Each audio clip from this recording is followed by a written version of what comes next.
નવસારી ખાતેની વિવાદિત સર્વોદય નગર સોસાયટીમાં રાધાકૃષ્ણ મંદિરને તોડ્યા બાદ ત્યાં આડસ માટે મુકેલ એંગલને જેસીબી વડે તોડી 10 થી 12 માથાભારે લોકોએ પ્રવેશ કરતા સોસાયટીમાં ભયનું વાતાવરણ ઊભું થયું હતું।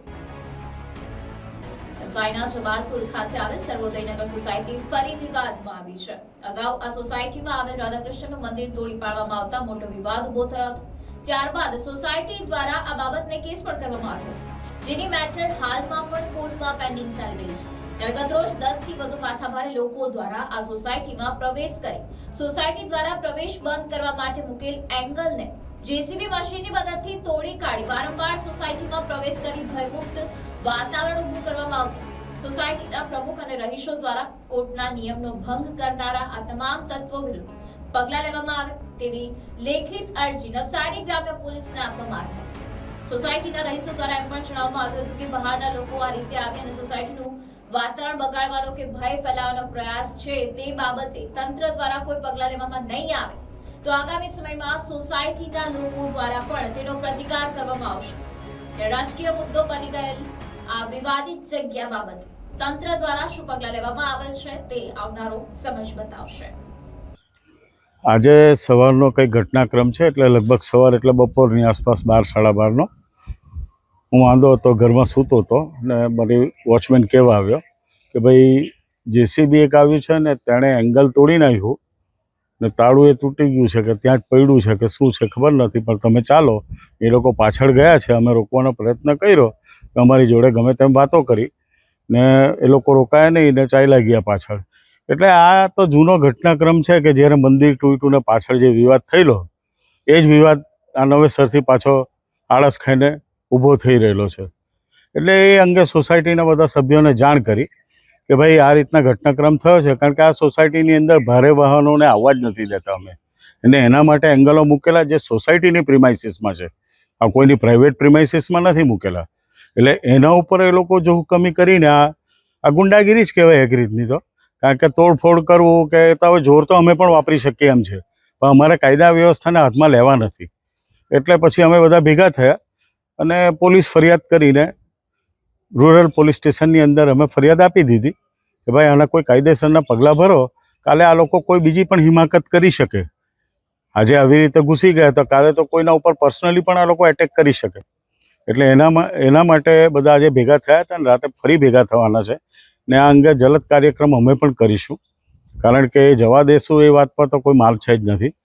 જ્યાં સુધી સિવિલ દાવાનો નિકાલ નહીં આવે, 62/22 રેગ્યુલર સિવિલ દાવો ચાલે છે, પ્લસ હાઈકોર્ટમાં મેન્ડોમસ રીટ પિટિશનની અંદર ઇટ હેઝ બીન ઇન્ડિકેટેડ કે you have to maintain the status quo until the civil matter is over.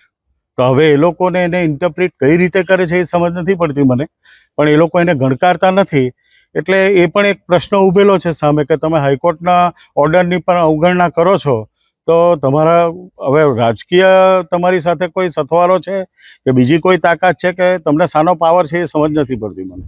અમે એમને આજે પણ કહ્યું કે ભાઈ તમે જે કાંઈ બી છે કાયદેસર જે તરફેણમાં નિકાલ આવે એ પાર્ટીને એ મંજૂર રહેશે, અમારી હોય કે તમારી પાર્ટી કે જે પાર્ટી હોય તે, ને જે કંઈ બી કોર્ટ ફેસલો કરે અમને મંજૂર છે। મેટર ચાલી જ રહેલી છે, પછી તો આ બધું કરવાની જરૂર શું છે? ને ત્યાં કયું ડેવલપમેન્ટ છે અત્યારે?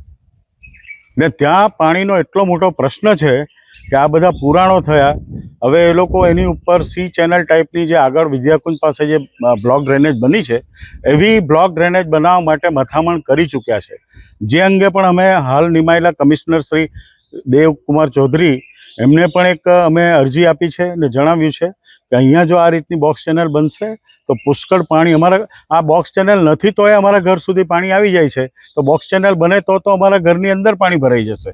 તો આ અંગે આટલી મોટી સોસાયટી છે, અહીંયા ઓછામાં ઓછા 90 થી 100 ઘર ચાલુ છે, તો અમે બધા તકલીફમાં આવી જઈએ દર ચોમાસાની અંદર, તો એ પ્રશ્ન અંગે પણ આપ વિચારજો। એટલે એમણે પણ એક્શન લેવાની ચાલુ કરી છે, પણ આ લોકો તો ફક્ત પોતાનો કોમર્શિયલ હેતુ સાધવા માટે કે જે પાછળ આવેલી જમીન જેના એ લોકો માલિક પણ નથી, જે લોકો આ કૃત્ય કરી રહેલા છે એ લોકો કોઈ માલિક નથી, એ લોકોને ભાગીદાર બનાવવામાં આવ્યા છે। શાના માટે? કે ભાઈ અહીંયાથી રસ્તો કરાવો, કોઈ ઇન્વેસ્ટમેન્ટ છે કે નહીં એ પણ એક બહુ મોટો પ્રશ્ન છે। સર્વોદય નગરમાં વિવાદ કોઈ છે જ નહીં।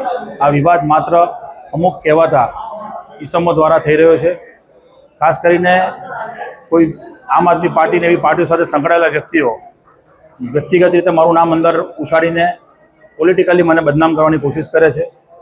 જે પણ કામગીરી ત્યાં થઈ રહી છે એ મારા ભાઈ હસ્તક થાય છે. મારા નાના ભાઈ એ પ્રોજેક્ટમાં જોડાયો છે. સાથે સાથે આપણે સરકારની તમામ મંજૂરી લઈને પ્રોજેક્ટનું કામ ચાલુ કર્યું છે. એટલે એ એમની જે વાત છે સદંતર ખોટી છે. કન્ટેમ્પ્ટ ઓફ કોર્ટની વાત આપણે કરી છે એમને કે જો કોઈ કાયદાનું ઉલ્લંઘન અમે કરતા હોય તો તમારી પાસે નિષ્ણાંત વકીલોની ફોજ છે, તો કેમ અમારા પર તમે કોઈ કેસ કે તમે સ્ટે લાવી નથી શકતા? આ માત્ર નવસારીની પ્રજાને મૂર્ખ બનાવવા માટે અને કહેવાથી ચીટિંગ કરવા માટે આ લોકો અમને ઉશ્કેરી રહ્યા છે, અમારા કામ અટકાવવાની કોશિશ કરી રહ્યા છે. પરંતુ આવા લુખ્ખા તત્વોથી અમે ડરવાના નથી. સરકારની મંજૂરી લઈને અમે કામ કરીએ છીએ. આ વ્યક્તિને ભૂતકાળમાં લોકો બધા જ ઓળખે છે. એને જ્યારે પણ એ કોઈ હોદ્દા પર હતા ત્યારે લોકોને કઈ રીતે બ્લેકમેલ કરીને પૈસા લોકો પાસે લીધા છે એ પણ લોકો જાણે છે. એટલે એ વ્યક્તિનો મારે કોઈ એને ચર્ચા કે એનો જવાબ આપવાનો થતો નથી. શહેરની પ્રજા એ લોકોને ઓળખે જ છે સારી રીતે. અને હું કોઈ પણ સરકારી નિયમનું ઉલ્લંઘન કર્યા વગર ત્યાં અમારા જે પ્રોજેક્ટ કરી રહ્યા છે મારા મિત્રો કે મારા ભાઈઓ, એ પ્રોજેક્ટ સરકારના કોઈ પણ નિયમ વિરુદ્ધ કરતા હોય તો તમે કોર્ટમાં જઈને સ્ટે લાવી શકો છો. હાઈકોર્ટનો જે સ્ટેટસ કોની વાત કરે છે એમને કહો કે પ્રિન્ટ મીડિયામાં કે ઇલેક્ટ્રોનિક મીડિયામાં એ સ્ટેટસ કો બતાવે અને એના પર એ લોકો માર્કિંગ કરીને બતાવે કે ક્યાં હાઈકોર્ટ એવું લખ્યું છે કે અહીંયા કામગીરી ન કરી શકાય. આ કોર્ટમાં જે કેસ ચાલે છે એમાં સતત આ કોર્ટની કાર્યવાહીનો તમને હું રજીસ્ટર આપી શકું છું. લગભગ 7 થી લઈને 10 તારીખે અંદર પડી એમનો વકીલ ગેરહાજર રહે છે માત્ર ને માત્ર કેસ લંબાવવા માટે. અને કોઈ જગ્યાથી વાયા અમારી પાસે નાણાં માંગણીની આ વાત એ લોકો હરકત કરી રહ્યા છે. આ હું તમારા મીડિયાના ખુલ્લેઆમ કહી રહ્યો છું. આવા તત્વોથી ખરેખર સાચવવાની પણ જરૂર છે. આપણે ચેતવાની જરૂર છે કે આ સારા લોકોની વચ્ચે રહીને એક દૂષિત કામ કરી રહ્યા છે એવું મને લાગી રહ્યું છે. Report NBC news, Navsari.